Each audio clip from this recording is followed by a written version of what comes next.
All right, let's jump right in. What we're looking at today is this really powerful Lenten reflection. And what it does is pretty amazing. It takes these two ancient figures, both of them facing some pretty serious threats, and connects their stories to uncover something profound about justice and identity. So, right off the bat, you have to ask, what could possibly connect these two things? You've got a secret plot against a prophet on one hand, and this huge public argument over a Messiah on the other. They seem like they're from totally different worlds, right? Well, that's the puzzle we're going to solve. So, at the very center of this whole thing are two main characters, the prophet Jeremiah and Jesus. Now, their situations might look different on the surface, but they share this one critical thing in common. They are both targets. And let's break down the threats they're facing. For Jeremiah, it's super personal. It's a secret plot happening in the shadows by his own people. But for Jesus, the danger is right out in the open. His very identity, who he is, has literally split the public in two, creating this massive open conflict. So two men, two very different kinds of danger, but both are directly in the line of fire. Okay, so what do you do when you're in that position? Let's start with the prophet, Jeremiah. He finds out there's this deadly plot against him, and his reaction, well, it's probably not what any of us would expect. I mean, think about it. He doesn't go hire bodyguards. He doesn't try to expose his enemies and fight back in public. He doesn't play their game at all. Instead, he takes his problem to a completely different kind of court. He looks up for justice, not sideways for revenge. And this one line says it all. He entrusts vengeance to God.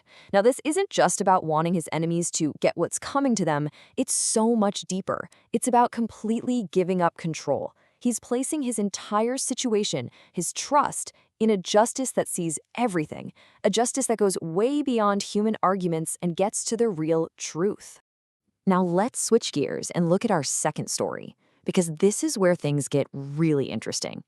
You've got this chaotic crowd arguing about Jesus, and then one voice pipes up, and it's from a really unlikely guy, a Pharisee named Nicodemus. And his approach?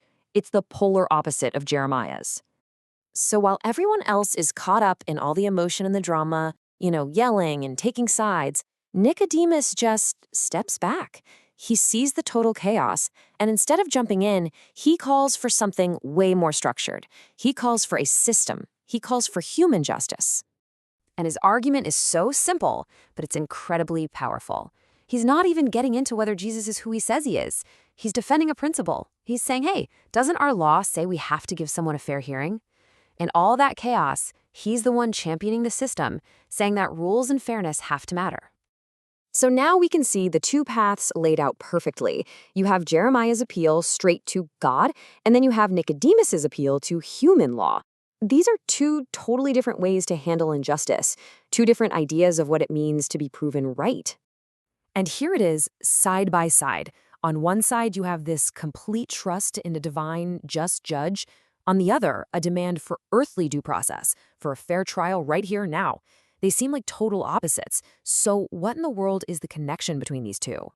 Well, the connection is this incredible idea, divine discernment. This is the key that makes the whole thing make sense.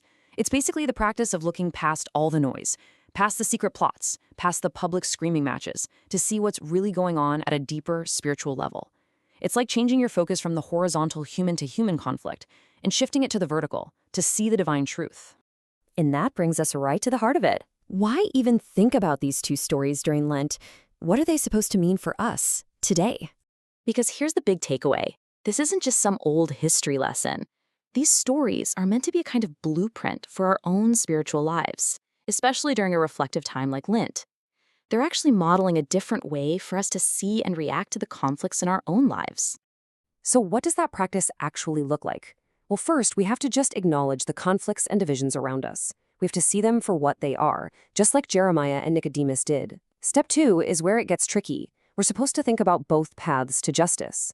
We value the human systems that Nicodemus stood up for, but we also have to grow that deep, radical trust that Jeremiah showed. And then the final step is to use that double vision to see a deeper truth, which, in this reflection, is all about understanding the true identity of Christ, away from all the shouting. And in the end, it all boils down to this single, powerful action. It's an invitation to do what Jeremiah did, to take our own fights, our own causes, our own deep desire for things to be made right, and to place them in the hands of that higher power, trusting that there is a justice that is perfect and true. And so, that leaves us with this huge question to really think about. In our world, which is so full of division and conflict, what does it actually mean to find and to trust our just judge? What does that really look like for you?